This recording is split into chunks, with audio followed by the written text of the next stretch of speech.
Muy buenas, ¿cómo están? Soy Emilio Perini, es para mí un verdadero gusto, un auténtico placer estar aquí nuevamente haciendo Tenemos Historia, el programa, el espacio de radio donde nos proponemos conversar con historiadores, académicos, periodistas, escritores, maestros, ingenieros, en fin, todo aquel que de alguna u otra manera se haya dedicado a analizar algún aspecto de nuestro pasado y a través de su trabajo y sus estudios nos ayude a comprender de dónde venimos, cómo llegamos a ser lo que hoy somos y tal vez, solo tal vez, intuir hacia dónde vamos. Bueno, este es un buen ejemplo, porque nuestro invitado de hoy es economista. Que ya ha estado con nosotros. Ya ha estado con nosotros, pero los economistas, en realidad, se basan mucho en los datos históricos, porque es la única forma de saber qué es lo que pasó, cómo se reaccionó antes ante una crisis y cómo se va a reaccionar en el futuro, o cómo debería reaccionarse en el futuro. Bueno, entonces es muy interesante decir, y siempre cuando se enseña historia, lamentablemente en muchos lados, se enseñan los datos de voluntad de las personas, el voluntarismo de las personas, como que la gesta independentista fue una gesta de voluntad de independizarse o de liberarse, y en realidad se olvidan siempre de contar los factores socioeconómicos que llevaron a esa toma de decisiones. Después se disfrazan, pero atrás de todo hay un interés económico. Bueno, es interesante el tema que plantea Omar, pero lo vamos a dejar para más adelante, que tiene que ver sobre si la voluntad alcanza o las condiciones sociales tienen que tener... La voluntad alcanza siempre y cuando tengan el empuje económico necesario. Bien, este programa lo hacemos desde hace ya 12 temporadas, siempre con mi amigo Omar López Mato, y como ustedes recordarán, nos pueden escribir a programa tenemoshistoria@gmail.com. Está siendo grabado por Daniel Villarroel en video y lo pueden ver en dos canales de las redes sociales, tanto vimeo.com, Vimeo con B corta, como en YouTube.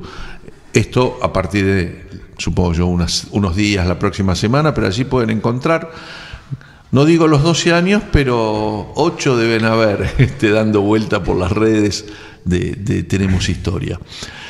Ahora sí... Y en la página de Olmo Ediciones, que ponen. Sí, me olvidé, mirá, estoy fatal, me olvido de todo. Insisto que a Borges le dio la biblioteca y se quedó ciego, y a mí me dio el archivo y me estoy quedando sin memoria. Ya venía ciego. Yo ya venía sin memoria. Vos ya venías sin memoria, por eso. Borges ya estaba ciego, vos estabas sin memoria. Bien. Les tengo que recordar también, sí, que nos pueden encontrar en Facebook, nos pueden buscar a través de Facebook /Tenemos Historia o el Facebook de Olmo Ediciones, cualquiera de las dos vías sirven. Y hoy nos visita Carlos Newland, que ya estuvo con nosotros, que es economista. Carlos, ¿cómo estás? Muy bien. Autor de entre otras cosas, Buenos Aires no es Pampa, parte de cuya temática vamos a tocar en alguno de los bloques de hoy. Sí, yo, cuando estabas hablando de la historia económica, que es lo que yo me he dedicado, claro. Hoy en día, de alguna manera, es una especie de Cinderella de la historia, porque con la caída del marxismo y del paradigma marxista, que era un análisis, digamos, de historia económica, sí, en última instancia, con la caída del marxismo perdió interés la historia económica. La historia cultural, la historia del género, todas otras historias que han aparecido. De la vida cotidiana. Sí, y tal es así que inclusive ha perdido vigor en las currículas universitarias, permanece porque estamos los profesores. Y a mí me parece que es una lástima, porque puede haber habido algún reduccionismo económico, pero al final son las condiciones materiales de nuestra existencia. Lo que estamos discutiendo todos los días y discuten los gobiernos, en buena medida, es sobre la economía. Hayek, el premio Nobel, decía, para los políticos no es importante la teoría económica, es importante la historia económica. Porque los políticos siempre dicen, esto funcionó, hacen alguna información sobre historia económica. No, esto teóricamente debería funcionar. Entonces parece seguir siendo relevante. Los experimentos económicos se hacen en la sociedad, no hay otra forma. El bolchevismo era un cambio dentro de la sociedad. Lo que pasa es que en algunas teorías económicas, y especialmente esto es aplicable al socialismo y al marxismo, lo que pretenden es cambiar la condición humana. Es decir, hablan del hombre revolucionario, el hombre del hombre nuevo, comunista, del hombre nuevo, y en realidad, viste, ahí empiezan los tropezones, porque el hombre somos simios con zapatos, y los cambios se tienen que producir con mucho tiempo. Se podría decir, antes de que nos vayamos a un corte y presentemos los auspicios del programa y empecemos la conversación con Carlos, que la historia está llena de viejos hombres nuevos. Claro. Sí. Vamos a presentar los auspicios y enseguida estamos conversando con Carlos Newland, que sobre todo de lo que vamos a hablar hoy es de un poco lo que ha sido su especialidad como investigador, determinar alguna cuestión que estaba como aceptada y ver si los números ratificaban o rectificaban, si de alguna manera era un mito y si se podía plantear algún punto de vista alternativo a esas verdades históricas a veces tan simplificadas y tan aceptadas.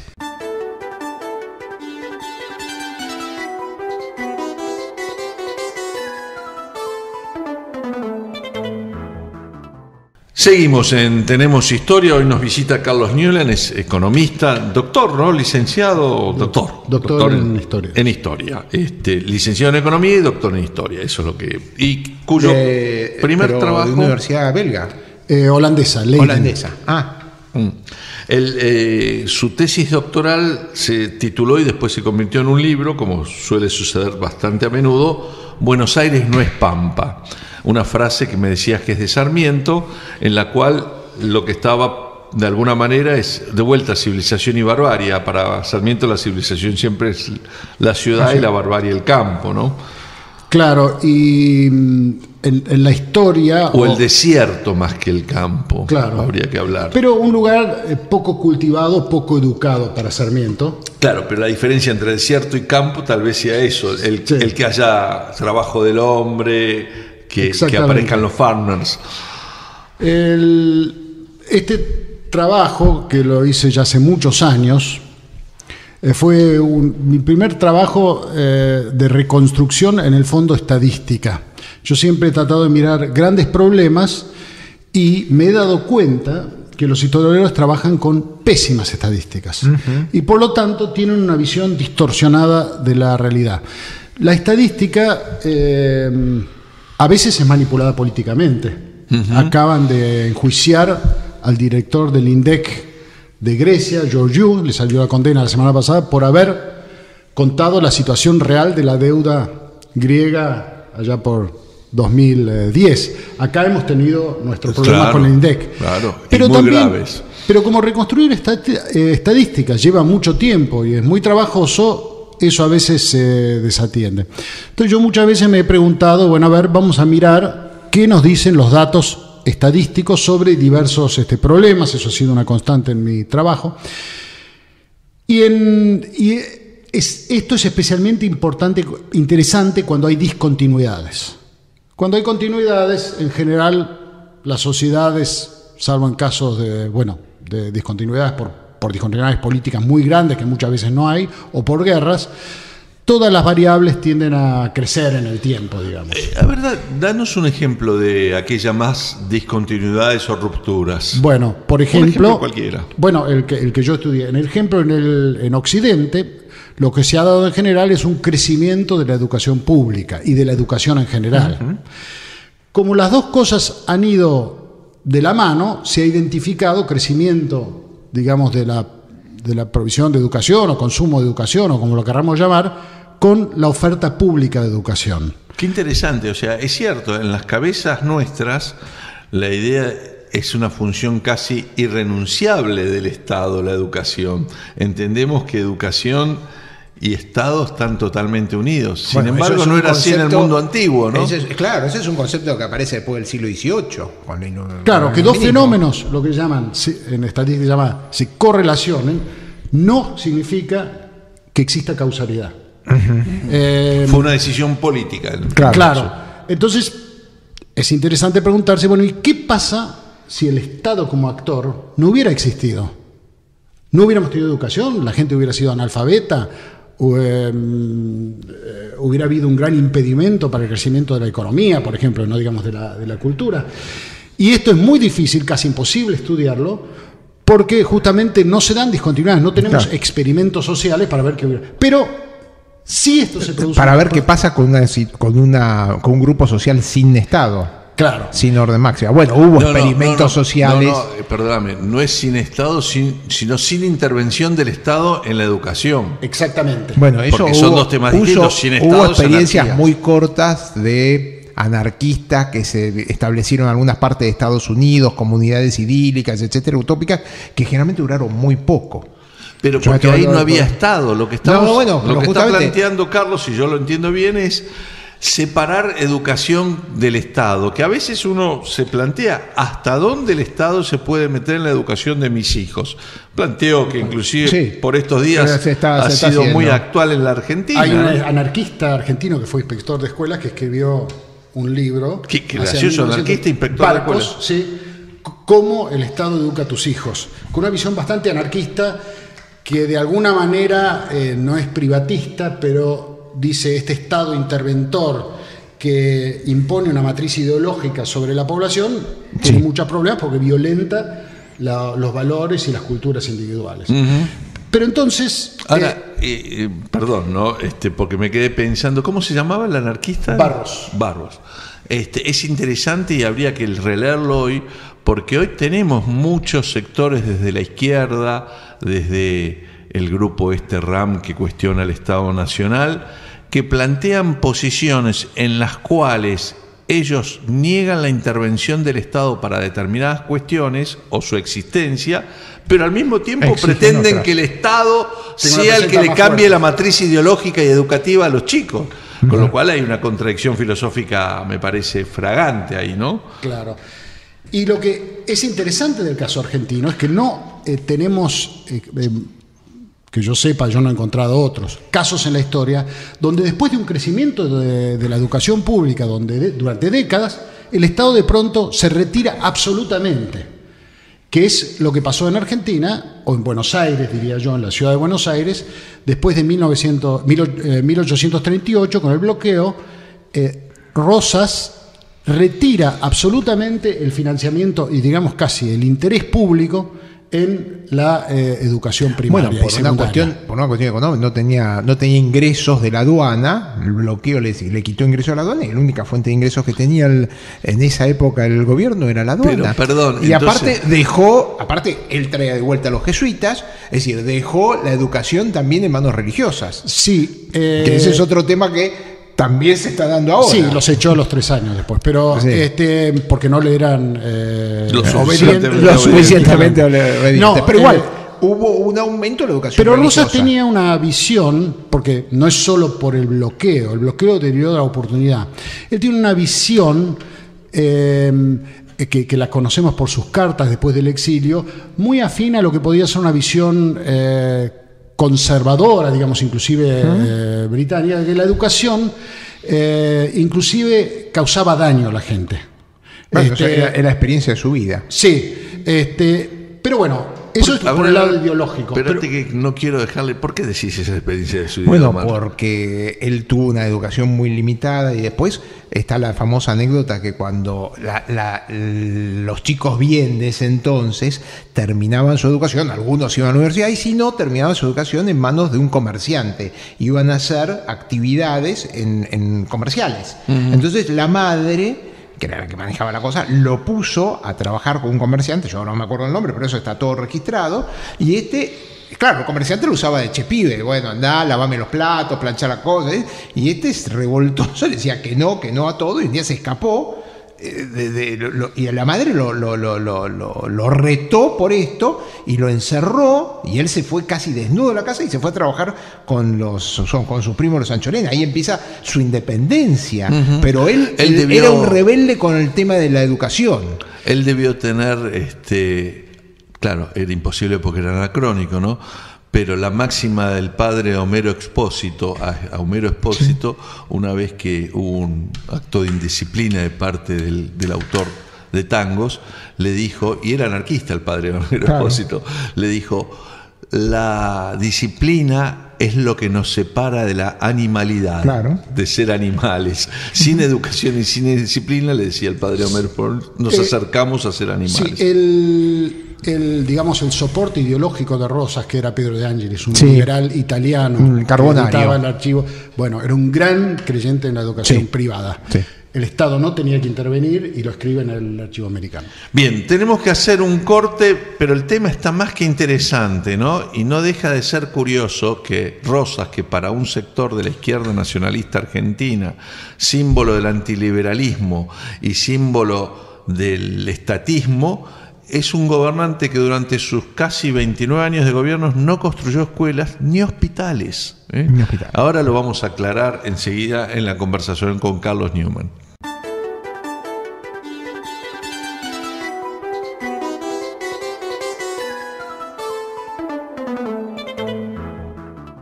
Seguimos en Tenemos Historia, nos visita hoy Carlos Newland y el tema tiene que ver con los números de la economía cuando uno mira, y es bien interesante el caso que nos está planteando, habiendo lanzado el incipiente Estado argentino, si es que ya lo podemos llamar así, en realidad el Estado argentino aparece con Roca después en 1884, pero un sistema educativo y después de la Revolución, Rosas en algún momento, por necesidades económicas, resuelve retirar los aportes del Estado a la educación, se los da primero a los religiosos, se los da a la Iglesia, después se pelea con la Iglesia y No se lo da a la Iglesia. Yo creo Sí, que de hecho los fondos, digamos, en realidad lo deja, la Iglesia siempre tiende a llenar ese vacío. el sector del presupuesto, bueno, pero eso es otra cosa interesante que descubrí, Claro.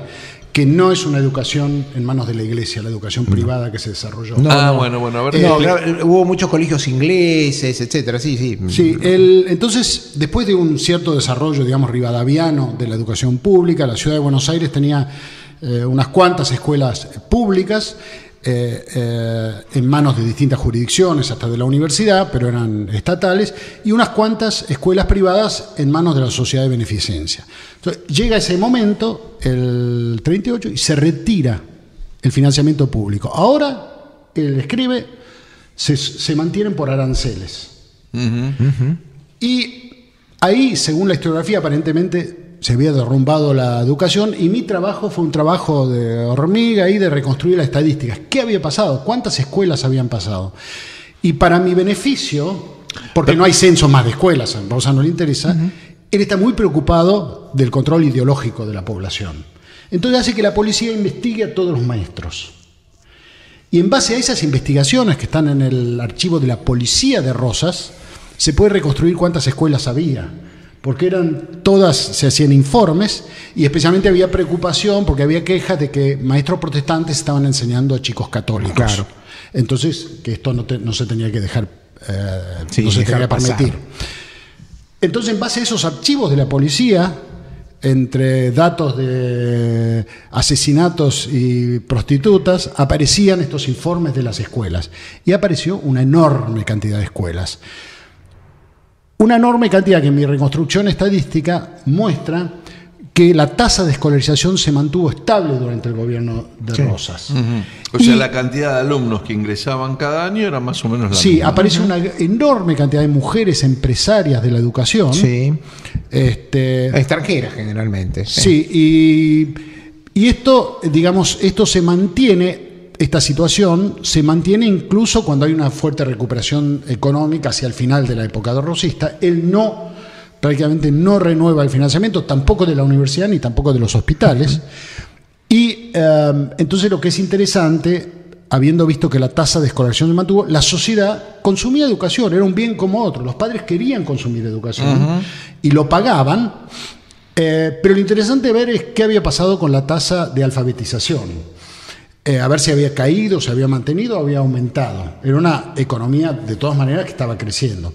Y esto nos lo permite el censo de 1855, que permite ver por cohorte de edad qué había pasado con la escolarización. Ha habido unos trabajos que han hecho demógrafos en Argentina, y justamente se ve que durante los años de Rosas la tasa de alfabetización de la ciudad de Buenos Aires, que es lo único que yo miento, fue aumentando.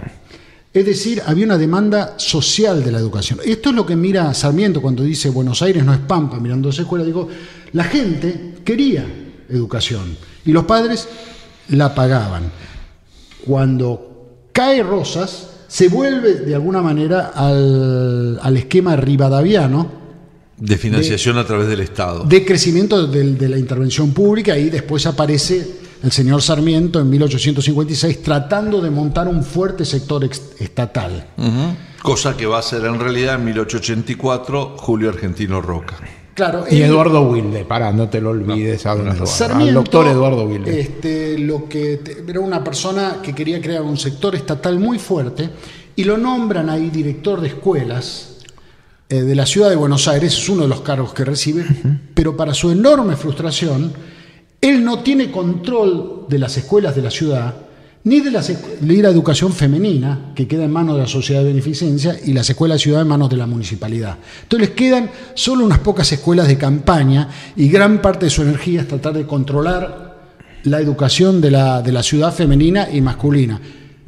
Una batalla que en buena medida pierde, porque las mujeres de la Sociedad de Beneficencia, que tienen contactos políticos, no logran que la Sociedad de Beneficencia pase a su jurisdicción. Ahora me quedé enganchado con una cuestión que tiene que ver con la decisión de Rosas, en función de lo que Omar señalaba, que una excusa para esa decisión pudo ser la caída de los ingresos de la aduana. Sí. El bloqueo fue en 1838. Y el conflicto se soluciona 41, más o menos. En el 41. Quiere decir que después, cuando los ingresos de la aduana volvieron, Rosas no cambió su posición, con lo cual está más indicando que es una posición ideológica y es una convicción que él tenía. Claro, para, digamos, la posición histórica revisionista, este tema es un problema. Porque uno piensa en una posición nacionalista, revisionista, claro, con fuerte presencia estatal y endoctrinadora de valores nacionales, digamos, y sin embargo Rosas dice, de esto que se ocupen los privados. Y aparecen profesores de todo tipo que se puedan imaginar.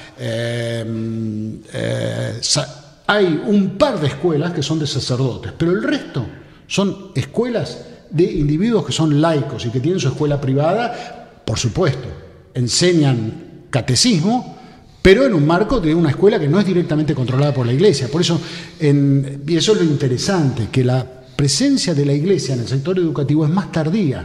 Viene a final del siglo, cuando vienen las órdenes religiosas o las órdenes que se dedican a la docencia. En ese momento, en la época de Rosas, la Iglesia, yo creo, es bastante débil. No hay seminario en Buenos Aires, hay muy pocos sacerdotes. La educación está en manos de los laicos. Vienen los jesuitas, que los vuelven a invitar, pero los jesuitas son muy independientes, siempre lo han sido, ya los habían expulsado por eso en el Imperio Español, y no aceptan la sumisión a Rosas y los expulsa, digamos, casi salvajemente, ¿no? Y sigue teniendo problemas porque después tratan de quemar la iglesia. Sí, ya en los 60. Pero eso ya en los 60, 20 años más tarde, seguían creando problemas los jesuitas. Bueno. Bien, la verdad que yo tengo un amigo mío, un querido amigo, Eugenio Marchiori, que escribió una tesis sobre los jesuitas y la formación empresarial. Y él decía, la tesis como sociólogo, es ingeniero y sociólogo, la tesis de él decía que la primera multinacional es la Compañía de Jesús, porque hizo un orden militar, San Ignacio era militar, hizo un orden militar, había que reportar, y organiza acá en la Organización de las Misiones Jesuíticas, es una empresa fantástica, con un orden vertical y con una administración muy ordenada. Pero desde el punto de vista de esfuerzo jesuita, las misiones eran marginales, tenían muy poca gente destinada. Sí. La gran actividad jesuita era colegios, universidades, y esos colegios eran privados, estaban sostenidos por las propiedades que tenían, que les habían donado. No eran propiamente estatales, pasan a ser estatales, como el Colegio de San Carlos, después de la expulsión. Después de la expulsión. Pero hasta ese entonces, el poder económico de los jesuitas había sido, le había permitido dar el luz, porque era la meta de San Ignacio, llegar a la formación de las nuevas generaciones, que curiosamente, hay una frase que dice que siempre los alumnos de jesuitas son los que terminan tratando de destruir la iglesia. Uno fue Descartes, el otro fue Fidel Castro. Si uno empieza a ver en la historia para atrás, hay muchos alumnos de jesuitas que son como que tienen la semilla de la destrucción de la iglesia. El segundo es más dudoso, porque el segundo en realidad trató de construir otra iglesia y copar la iglesia. Pero trató de destruir la iglesia, la iglesia católica. Y Descartes tampoco es que lo hizo intencionalmente, pero al fundar el racionalismo, va en contra del fundamentalismo cristiano. Sí, es un poco porque todas las grandes escuelas en países católicos, digamos lo que llamamos hoy nivel secundario, eran jesuitas, las más importantes. De cualquier manera, volviendo al tema que se plantea en este trabajo tuyo de tesis, Buenos Aires no es Pampa, me parece, dos lecciones. Nos tenemos que ir a un corte, pero me gustaría resumir a ver si Carlos Newland concuerda conmigo. Una es esto, ¿no? La sorpresa de que al retirarse el Estado, la educación todavía se sostenía. La otra es que aquellos que tienen un discurso de, simplifiquémoslo, estatización o privatización, muchas veces gritan estaticemos, estaticemos, estaticemos, y uno ve que se enriquecen los privados, ¿no? Casi como que no siempre lo que se declama y lo que queda como establecido míticamente coincide después con los números de la realidad. Es muy interesante, ha habido estudios sociológicos en la ciudad de Buenos Aires tratando de entender por qué los más pobres eligen educación privada. Y se ha encontrado hoy en día, no es por prestigio social ni por movilidad social, es por supervivencia y seguridad individual. El pobre que trabaja, que tiene hijo en la escuela, no puede soportar una huelga o un paro, así es. Porque el chico le queda en la calle a merced de lo que se pueden imaginar. Bueno, nos tenemos que ir a un corte y seguimos conversando con Carlos Newland sobre algún otro tema de estos que los números desmistifican algunas posiciones que el revisionismo y ciertos sectores dan como válidas e indiscutibles.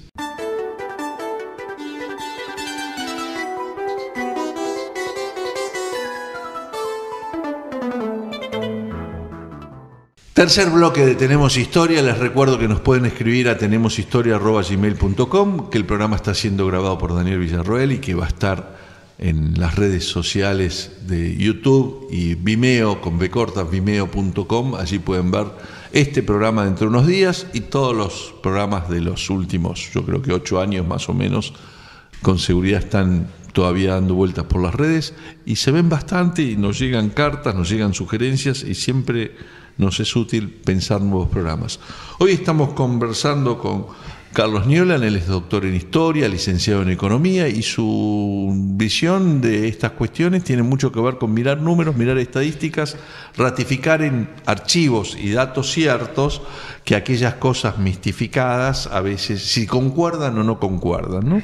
Y yo, mientras hacíamos el programa anterior, también pensé en algo reciente. Si me perdonás, Omar, voy a salir de la historia, pero mucho del discurso de la década kirchnerista tenía que ver con ir contra los grupos sociales económicos concentrados y la banca. Y nadie ganó más plata que la banca en los 12 años y medio que los Kirchner, ni hubo mayor concentración de riqueza.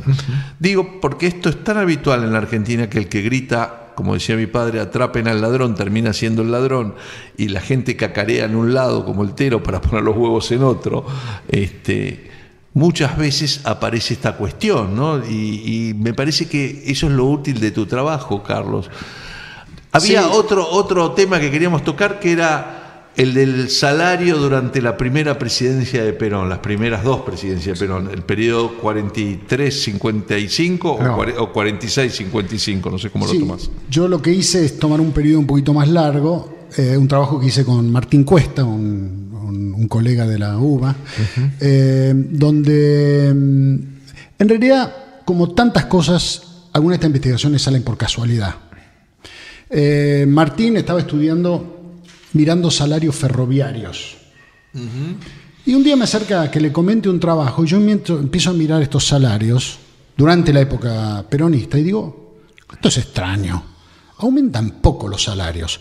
La época, todo es... Ya con los ferrocarriles nacionalizados, o parte digamos, y parte. Parte y parte. Pero me daba una cifra baja. Yo dije, qué extraño. Yo recordaba siempre a mi maestro intelectual de lectura, Carlos Díaz Alejandro, que escribió la obra más importante de historia económica, que él hablaba ahí, aunque él era una visión muy antiperonista, hablaba de las mejoras fuertes de salarios reales durante el peronismo. Para tener salarios reales necesito dos cosas. Primero tener serie de salarios y después tener la inflación. Bueno, o una moneda de referencia. Claro. La famosa historia del 50-50 es esta. Sí, eso es un tema también que hay que revisar, pero es distinto, es la de cuánto de la distribución de cuánto del ingreso iba a la parte salarial y cuánto iba. Digo, pero lo que se decía es que como la mitad del PBI iba a salario, por eso habían mejorado los salarios, ¿no? Claro. Ese era el discurso. También hecho con cifras muy cuestionables esa afirmación.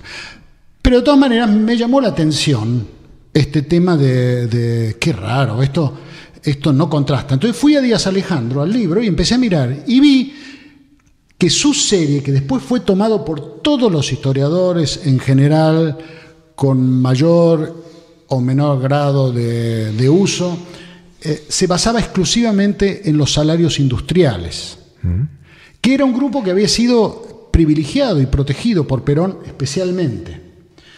Entonces, aparentemente había otros salarios que no habían evolucionado como los industriales. Entonces, con Martín lo que hicimos es, bueno, busquemos otras series de salarios. Y empezamos a reconstruir otra serie de salarios buscando de distintas fuentes. Yo me tomé un trabajo de hacer, por aviso de los diarios, la serie de salarios de empleadas domésticas. Conseguimos salarios de peones de campo. A ver, expliquemos eso. Lo que hiciste fue, te fijaste en los avisos de los diarios, qué sueldo le ofrecían a las empleadas domésticas. Claro. Conseguimos, por otro lado... Lo cual, por ahí no era el sueldo que le pagaban, pero sirve para hacer una serie estable, ¿no? Era el que le pagaban porque era el que le ofrecían. Claro. Que ofrecían los diarios. La gente que iba no iba a aceptar un sueldo menor. Ni iban a recibir uno mayor. Ni iban a recibir uno mayor. Todas estas series muestran la enorme inflación. La inflación se inicia, digamos, allá por el 43, que es de 900% a lo largo de todo el peronismo. O sea, para un país que había tenido, por lo menos en el siglo XX, precios estables hasta ese momento, o deflación. Y entonces nos pusimos a trabajar y trabajamos en dos líneas. Uno es haciendo un índice salarial más global, incluyendo distintas categorías salariales, no solo las industriales, sino también la construcción, el servicio doméstico, que era una parte muy grande del empleo de un lugar como la ciudad de Buenos Aires, los empleados del campo y los estatales, de alguna manera. Básicamente conseguimos ferroviarios, primero privados pero después estatales, y maestros. Y cuando uno mira simplemente los salarios nominales, ve, es muy interesante, una evolución muy dispar de los salarios. Mientras que los salarios industriales crecen en sus valores nominales, inclusive crecen en algún momento más que la inflación, los salarios de obreros de la construcción y empleados domésticos y peones de campo se mantienen relativamente en un nivel más bajo, y los salarios estatales se absolutamente destruyen con el peronismo. Contrariamente a lo que era mi idea, yo lo había observado durante el gobierno de la década infame, es una década donde los salarios reales aumentan del sector público. Bueno, con el peronismo caen. No me sorprendió cuando vi algunos documentos del GO, al que había pertenecido Perón, que en algunas sublíneas se quejan de los exorbitantes salarios que están ganando algunos funcionarios públicos. Pero yo me esperaba a Perón, como miembro de la clase militar, protegiendo a su clase, hubiera mantenido, bueno, ello no ocurrió. Los salarios de los empleados. Entonces, cuando sumamos todo, me da una serie de salarios nominales unificada. Y el segundo paso era ver con qué series se habían deflactado estos salarios. Déjame hacerte una pregunta que me parece que en aquel momento, además, los salarios de las Fuerzas Armadas ocupaban una porción importante dentro del salario del sector público, ¿no? Sí. Porque hoy no es así, digamos. Sí, yo no, pero no tanta, puede haber sido, no me acuerdo las proporciones, pero quizás haya sido 15%, pero no era pensé dominante. Que era más, mira, por eso me interesaba preguntarte esto. Justo había aumentado mucho el gasto público militar, Claro. Pero los salarios militares per se no los conseguí, porque eran datos después secretos, digamos, pero sí conseguí los datos de la policía, que debe ser un proxy que acerca. Y uno, ¿saben cómo lo nota el deterioro del salario estatal? bajo Perón se permite hacer el servicio militar en la policía. Sí. Quiere decir que no estaban consiguiendo a los salarios que estaban pagando suficiente militares oferta, oficiales como para agentes que se policía. incorporaron. Claro. Entonces eso me lo remarcó un historiador un historiador que hace economía, Carlos Carballo, y me pareció muy interesante.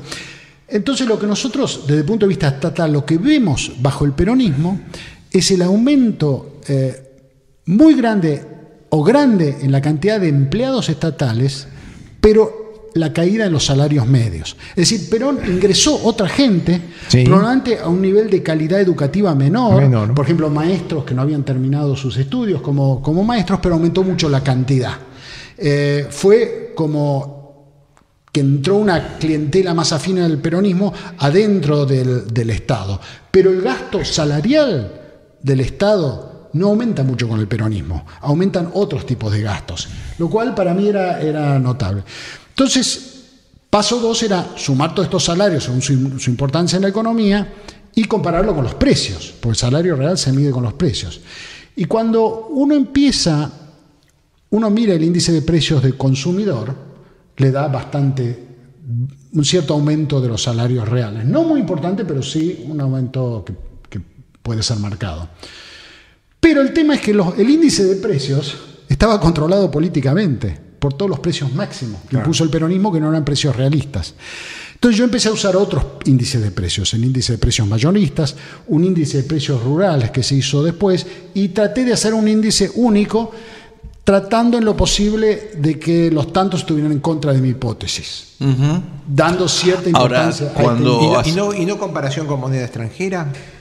Eso es mucho famoso ¿para qué quieren $1, no? Claro, pero el obrero consumía con lo que podía comprar. No, y además ahí tenías que también, ver la deflación de esa moneda extranjera, porque con también la comparación de los precios históricos en Estados Unidos. Perdón, pero si lo hicieran con los bienes importados, daría un deterioro mucho más grande. Daría peor. La pregunta, y nos tenemos que ir a un corte y seguimos la conversación en el otro bloque que me queda, y la dejo colgando, mira, para hacerte hace un rato nos hablaste de que durante el periodo de ese peronismo, ese primer peronismo, la inflación de punta a punta fue 900%.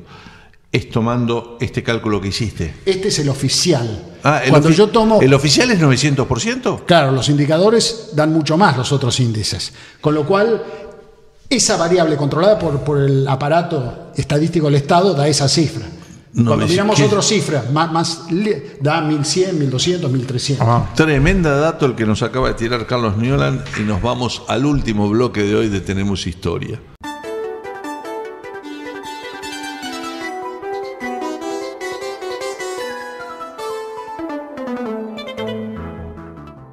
Último bloque del programa de hoy de Tenemos Historia, y estamos conversando con Carlos Newland, doctor en Historia, economista, que nos ha tirado recién una bomba. El Guillermo Moreno de la primera época del peronismo 45-55 dio una inflación del 900% manipulando las estadísticas oficiales, algo que a mí me parece siempre un delito de lesa humanidad porque viola el derecho humano a la información. Me parecía en esa época y me pareció hoy también, digamos. Y en realidad, cuando uno hace el trabajo que él se tomó de comparar números, esa inflación da como 1.200 en algunos casos. Son inflaciones altísimas, de más del 30% anual.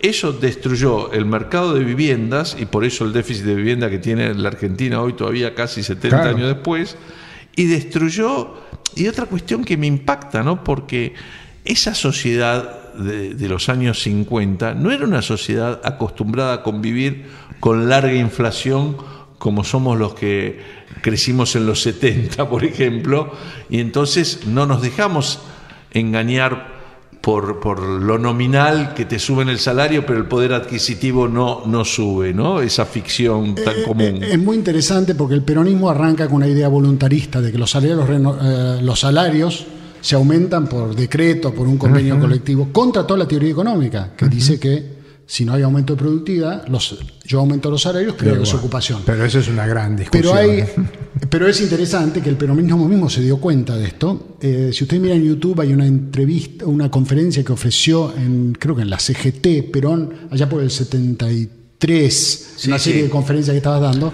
y él cuenta y dice, bueno, nosotros al principio aumentábamos mucho los salarios, pero dice, después me vinieron a ver los muchachos, los sindicalistas, digamos después del 50, y me dijeron, mi general, por favor, no queremos más aumentos de salario, queremos que pare la inflación, eso es lo que queremos. Y por eso el peronismo tiene hacia el final de su mandato preocupación por la productividad. Y hace el Congreso Nacional de la que Productividad. Era la idea, se dan cuenta de que los salarios reales no aumentan si no se vuelve más eficiente la economía y más productiva. Qué raro eso, porque los sindicalistas siempre se aprovecharon de la inflación para justificar su función. Sí, pero Lula lo primero que hace como sindicalista, lo primero que hace cuando accede al gobierno en Brasil fue bajar la inflación. Sí, porque le quitaba los argumentos de queja. La inflación afecta mucho más a los pobres. Sí, por supuesto. Claro, los sindicalistas se dan cuenta, como hoy en día los sindicalistas manejan perfectamente las cifras de inflación. Sí. Es una de las variables que más... Claro. Pero no en los 50, por eso yo lo destacaba. Ya ellos se dan cuenta... Por eso es que le van a pedir bájenme la inflación, seguro. Claro, el tema es que cómo termina esta historia, prácticamente los niveles salariales aumentan algo en el 46, 47, cuando se crea el aguinaldo. Sí. El aguinaldo se lo chupa la economía en un año, vuelven a los valores anteriores. Y nosotros terminamos en el 55 con salarios parecidos al principio. Ojo, salarios reales parecidos. El mundo entero ha aumentado los salarios reales. Nosotros nos estancamos. En esas décadas. Claro, según las cifras que yo he visto, 40% en el mundo. O 30% en términos reales. Nosotros nos quedamos en los mismos niveles. Yo creo que los sindicalistas se daban cuenta perfectamente, también los sindicatos libres, porque estaban muy controlados, lo pueden ver en la película de Esther Gori de Evita, que hay un momento donde ella... La que dirigió De Sanso, si no me equivoco, con guión de José Pablo Feynman, que no es lo más riguroso haciendo historia. Pero está bastante bien en este punto, porque ella va en un momento enojada. El mayor paro que tuvo Perón fue el ferroviario. Y Evita va a ver... Que terminó en una brutal represión. Sí, también. Pero Evita va a ver en un momento dado a un taller ferroviario y a los sindicalistas. Y ahí está registrado en la película un debate, un diálogo muy interesante, donde el sindicalista, el obrero, digamos, ferroviario, que es socialista, y le dice, mire, a nosotros se nos están deteriorando los salarios, y mis estadísticas muestran que claramente la plata no nos alcanza, no llegamos a fin nosotros de mes. Este paro lo estamos haciendo porque nos estamos perjudicando. Y en un momento Evita le dice, que me pareció muy interesante, señores, ¿por qué piensan tanto en los salarios? Piensen más bien en el amor que Perón tiene por ustedes. Bueno, a este trabajador el amor de Perón no le alcanzaba para llenar el bolsillo. No lo satisfacía. No, pero ahí ves cómo se construyen los mitos a través del cine, porque ni el peronismo tenía tan buenos salarios, por lo que demuestran tus estadísticas, ni Evita era tan defensora de los pobres, todo lo contrario, estaba defendiendo las clases dominantes al sostener un gobierno inflacionario y los privilegios que implicaban en la puja distributiva cumplir ese rol, ¿no? Claramente los salarios se ven afectados negativamente por la inflación, ¿no? Lo que identifica la economía peronista es la inflación. Bueno, entonces, es un poco también la historia de la Argentina. La historia de Argentina es altamente inflacionaria. Pero desde el peronismo en adelante. No. Ya desde 1810, la inflación en 1810-1820 era del 6% anual. Que con metálico, etcétera, es muy difícil. ¿Cómo haces inflación cuando la base de la economía es en metálico? Después, viene la inflación. En los 90 también, en la época de Juárez Selman. Otra vez en la época de Juárez Selman es brutal la inflación. Ahí se le da a los bancos que emitan sin respaldo. Es una locura lo que pasa en la época de Juárez Selman. Empieza con Roca. Por eso algunos pensadores muy lúcidos, como Juan B. Justo, que trató mucho el tema de la moneda, una de sus grandes preocupaciones era lo que él llamaba la cultura inflacionista argentina, donde estaban muchos conservadores, digamos, que creían que se podía emitir sin que eso repercutiera realmente en la economía. una creencia que la seguimos teniendo. Si la seguimos, ministro de hace poco tiempo sostenía lo mismo. A mí me parece que, y con esto les propongo cerrar el programa, ¿no? Hay una cuestión casi diría filosófica o educativa en el tema de la inflación, porque la inflación te permite justificar una cultura del como si. Hacemos como si el problema está solucionado. Claro. Hacemos como si si el país es serio. Hacemos como si tuviéramos un gran Estado. Y todos esos errores de apreciación terminan en errores de política. Dejo de lado la corrupción, dejo de lado el que la inflación ayuda a que se pueda robar en los presupuestos, en las licitaciones, en los sindicatos, sin que el robo sea tan evidente, porque la marea inflacionaria tapa las estadísticas. Hay que hacer un trabajo muy, muy exhaustivo, ¿no? para descubrir dónde está el excedente de dinero. Así que, y otra cosa que me parece que aparece en eso, si lo pensamos, al no respetar la moneda, tampoco estamos respetando la ley, porque la moneda, igual que la ley, es lo que cubre a toda la comunidad como consenso comunitario. Estoy tratando de acordar un sacerdote, hay una institución en España de Mariano. Juan de Mariana, que decía que había que matar al funcionario o había que matar al rey que envileciese la moneda. Bueno, es que al envilecer la moneda... Envilecer la moneda en ese momento era raspar la monedita para sacarle un poquito de oro, entonces es que la moneda circulante no valía lo que tenía que valer. Robar. Eso es robar, bueno, por eso. A eso me refería. El castigo con la muerte, decía, merecían la muerte.